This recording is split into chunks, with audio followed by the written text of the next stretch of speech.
Hello, everyone. Welcome to In Other Words, the Diamondbacks Terps men's basketball preview show. I'm Greg Schimmel, Diamondbacks Terps basketball columnist, here with Eric Detweiler, the beat writer, here on our comfy couch in the middle of a snowstorm, about to preview the UNC game tomorrow afternoon at Comcast Center. What do you think of the snow, Eric? Yeah, I guess the big news is that it definitely is going to be played. It's, 20-some inches out there right now, and I guess the snow's finally let up.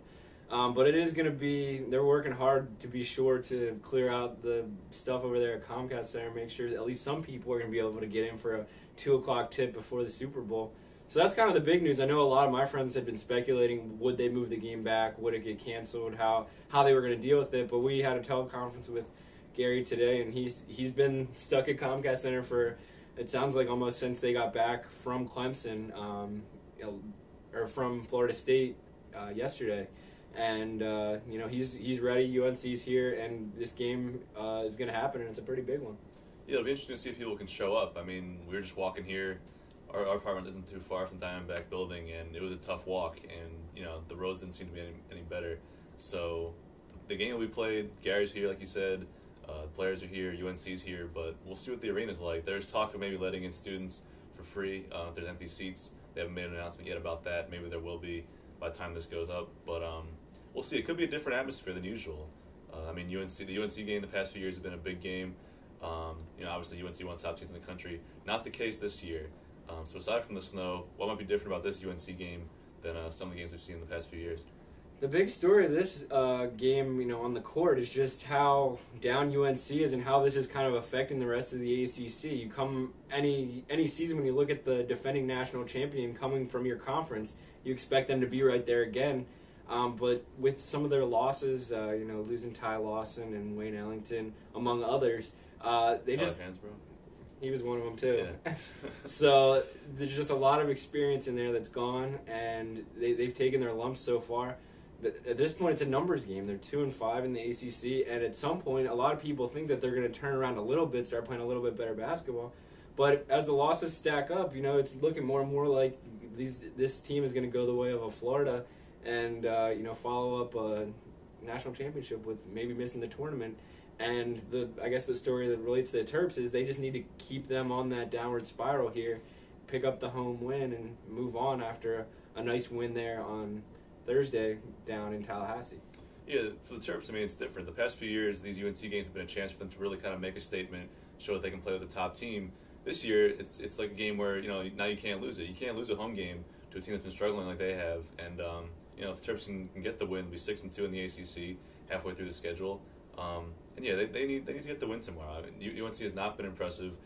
You'd hope, and I don't think they will be, you'd hope the Terps wouldn't be kind of, overly impressed by the UNC mystique. They've beaten the past 2 years anyway, but they just have to treat it like another ACC game against a winnable opponent, and hopefully they can come through. I think they're going to. I think, they match up pretty well, and the way that they've been playing, they got back on the right track against Florida State. So should be a good matchup. You mentioned how much is different on the teleconference. Gary said he's expecting classic Maryland UNC with the crowd, with the amount of hype. Like we said, it maybe not be, but if the Terps can treat it like that, can get a nice atmosphere going, get the students at least hyped up and making the snowy trek down to Comcast Center, that's going to be in their best interest. And Terps got some momentum here with that 71-67 win down at Florida State, just a day and a half ago at this point. So they believe that they should win this game, and like you said, they probably should. And talking about the Florida State game, obviously the Terps, a pretty big letdown down in Clemson last weekend. Again, they really could have won despite how poorly they played. Both teams really kind of off their game, and the Terps just couldn't make enough plays offensively, too many turnovers, and lost. But they really got back on the right track against Florida State. What struck me about that Florida State game was the Terps finally won a close game. I'm not sure off the top of my head how many close games they've had, but it seems to me like most of their wins have been blowouts or double-digit wins, and they won close in a tough environment. I know you were down there. It seemed like it was pretty rough crowd. So what did you think of that? Just the way they were able to pull that game out down in Tallahassee. They did a lot of things right there in the last 2 minutes of that game. Florida State got the momentum. They got the crowd back into it. There was a point there when the Terps did go up by 9 with maybe 10 minutes to go in the second half after a really great start to the half, when it seemed like the Terps were really a possession or two away from putting the crowd out of the game. like you said, the crowd especially was after Grievous Vasquez and really was a factor for a lot of the night. And they finally got back into it there in the last couple minutes. And, you have a shot there with under 20 seconds left that goes in the hoop. And, Gregory slid in front of Michael Snare, draws the big charge. And that, for me, was kind of the play that did it. And the way they handled it after that as well was pretty good because they didn't give up another opportunity to win the game. And they showed some of their veteran savvy, making the free throws when they needed to. They fouled instead of, letting them get a three-pointer opportunity they could have tied. And they pretty much did everything right. Like you said, they hadn't won too many close games. They had some close road losses when you look at losing down at Wake Forest in a game where they went to overtime, had several shots to win it. And then the game down at Clemson where they were just all discombobulated on offense.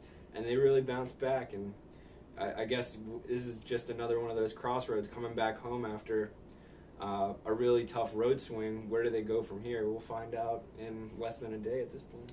So I guess that brings us to our predictions. Terps 5-2 in the ACC, looking for the 6th win, which would be a big one. If you can get 6-2 halfway through the schedule, that puts yourself in a good position. Only needing a few more wins the rest of the way to really make a case for the tournament. It's going to be snowy, but it'll be, luckily it's not football. That won't be an issue for the Terps or Carolina. What do you think? Do you think Jason Daly will be open too? That's another big prediction we had.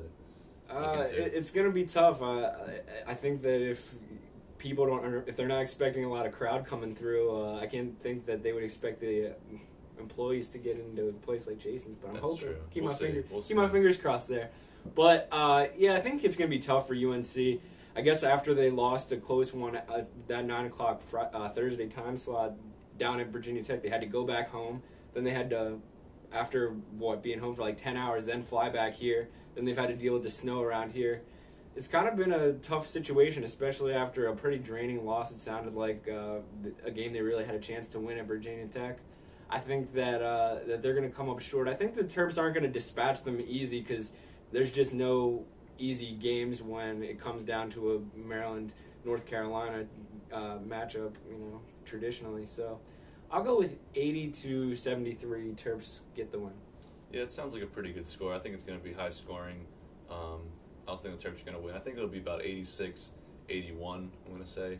Terps will get that 6th win. I really want to see what North Carolina's about. I mean, obviously they don't have the same firepower they had last year, but, we'll see if we can pick out what exactly some of their problems are.